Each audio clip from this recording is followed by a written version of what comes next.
ऊंचा मंदिर वासदा शिव के देखते सुहावन लागे, देखते सुहावन लागे हो। सीता चढ़ी गई शिव के मंदिर तो शिव के नवावे तो शिव के मनावई हो। सीता चढ़ी गई शिव के मंदिर तो शिव का नवावे तो शिव का मनावई हो। बरहे बरस शिव जी जागे तो सीता जी से पूछे तो सीता जी से पूछाइयो, सीता कवन संकट तोहरा के जियरा तो हम के नहवाव तो हम के मनावऊ हो। सीता कवन संकट तोरे के जियरा तो हम का मनायो तो हम का नहवायो हो। सुनवा तो हमरे बहुत बाटे रूपी या से घर भरा रूपी या से घर भरा हो। शिव जी एक लालन वाके कारण तो के मनायऊ तो कानवायऊ हो। शिव जी एक लालन वाके कारण तो के मनायऊ तो के नहवायऊ हो। आजू के दिन सीता जाती बिहान चली आयु बिहान चली आयु हो। आजू के दिन सीता जाती बिहान चली आयु बिहान चली आयु हो। सीता ब्रह्मा जी से जाई के कहबे ललन तो ही का देई है, लालन तो का देई है हो।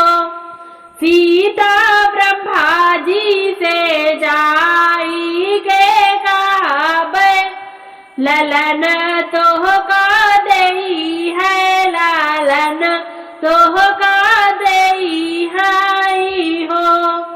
हथवा में लीही बेल पतिया ता भंगी याधा तुरवाता भंगी याधा तुरवा हो। हथवा में ली बेल पतिया ता भंगी याधा तुरवाता भंगी याधा तुरवा हो। सीता घुमरी घुमरी शिव का पूजे तो शिव के मनावई हो।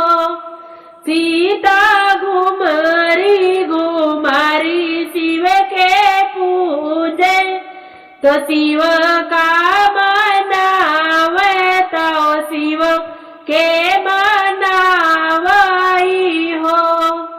हाथ जोड़ी भोले ठाड़े भाई ब्रह्मा से आरज कर, ब्रह्मा से आरज कर हो।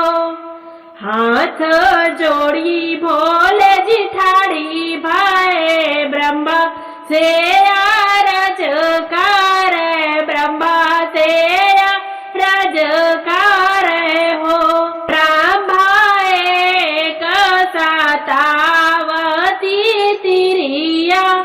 तो लालन बीना व्याकुल, लालन बीना व्याकुल हो। ब्रह्मा एक साथे व्रत तिरिया, लालन बीना व्याकुल, लालन बीना व्याकुल हो। आजू के दिन शिव जातियु बिहान, फिर आयो बिहान फिर आयो। आजू के दिन शिव जातियु बिहान, फिर आयो बिहान फिर आयो। शिव जी एक के बदले दुई दे, अमर काई दे, अमर काई दे भाई हो। शिव जी एक के बदले दुई दे, अमर काई दे, अमर काई दे भाई हो। 8 महीने वाके बीता नव के पग धरतई, तो नव के पग धरताई हो। 8 महीने वाके बीता नव के पग धरताई, नव के पग धरताई हो। राम सीता के जन्म में लालनवा, जंगल बीच सोहर, जंगल बीच सोहर हो। राम सीता के जन्म में लालनवा, जंगल बीच सोहर, जंगल बीच सोहर हो। जे यह सोहर गावत गाई, कै सुनावत गाई, कै सुनावाई हो।